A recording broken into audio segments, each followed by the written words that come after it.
নিম্নচাপের প্রভাবে বিভিন্ন জায়গায় বৃষ্টি হচ্ছে। রাজধানী পরিস্থিতি ও আবহাওয়ার পূর্বাভাস নিয়ে জানাতে আমাদের সাথে যোগ দিচ্ছেন সহকর্মী আনোয়ার সাদাত নূর। আনোয়ার সাদাত, রাজধানীর এই মুহূর্তের আবহাওয়া পরিস্থিতি আপনি কেমন দেখছেন? আবহাওয়ার সার্বিক পরিস্থিতি নিয়ে আবহাওয়া অফিস কি পূর্বাভাস দিয়েছে?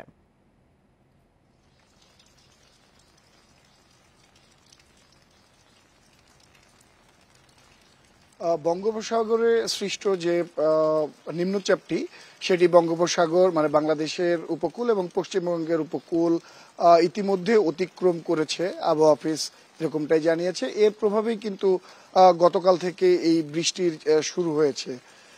এর প্রভাব কিন্তু বঙ্গোপসাগর থেকে বায়ু বেরিয়ে গেলেও এর প্রভাব চলমান এবং যার ফলশ্রুতিতে বৃষ্টি চলমান। শুধু ঢাকা শহর না, সারা বাংলাদেশ জুড়েই এর প্রভাবে বৃষ্টি হচ্ছে বলে আবহাওয়া অফিস জানিয়েছে। আবহাওয়া অফিস বলছে যে এটি আগামী 24 ঘন্টা এই অব্যাহত থাকতে পারে এই বৃষ্টির এই ধারা। দেশের কোথাও কোথাও কিন্তু মাঝারি থেকে অতি ভারী বৃষ্টি হচ্ছে। এই এই এই খবরও আবহাওয়া অফিস বলছে যে আগামী 24 ঘন্টার দেশের কোথাও কোথাও এর প্রবণতা আরও বাড়তে পারে।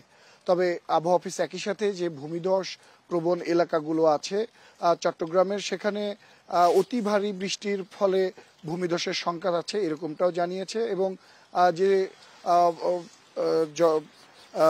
মানে সমুদ্র উপকূল সংলগ্ন 13টি জেলায় যে যে বিভিন্ন অংশে অমাবস্যাজনিত সেখানে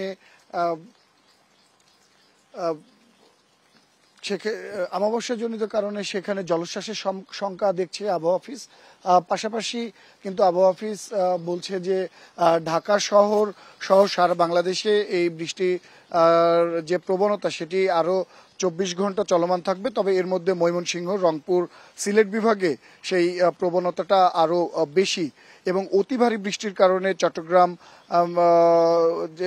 চট্টগ্রামের পার্বত্য এলাকায় যারা বসবাস করেন সেখানে ভূমিধসের সংখ্যা রয়েছে, সেখান থেকে সরে আসতে বলা হচ্ছে। পাশাপাশি এই যে তীব্র হাওয়া এর বেগের কারণে চট্টগ্রাম, মোংলা সমুদ্র বন্দরকে 3 নম্বর সতর্ক সংকেত দেখাতে বলা হয়েছে। এবং যতক্ষণ না পর্যন্ত পরবর্তী সংকেত দেওয়া হচ্ছে সে পর্যন্ত তাদের যে মাছ ধরার নৌকা বা জেলে বা জাহাজ তাদেরকে গভীর সমুদ্রে যাওয়ার জন্য না যেতে অনুরোধ করা হয়েছে। আবহাওয়া অফিস বলছে যে বৃষ্টি ঢাকাতে হচ্ছে, ঢাকা সহ সারা দেশে এর প্রভাবে কোথাও কোথাও জলাবদ্ধতা সৃষ্টি হয়েছে এবং তীব্র বৃষ্টির কারণে, অতি ভারী বৃষ্টির কারণে কোথাও কোথাও। আনোয়ার সাদাত, আপনি আরো তথ্য সংগ্রহ করুন, আমরা পরবর্তীতে আবার আপনার সাথে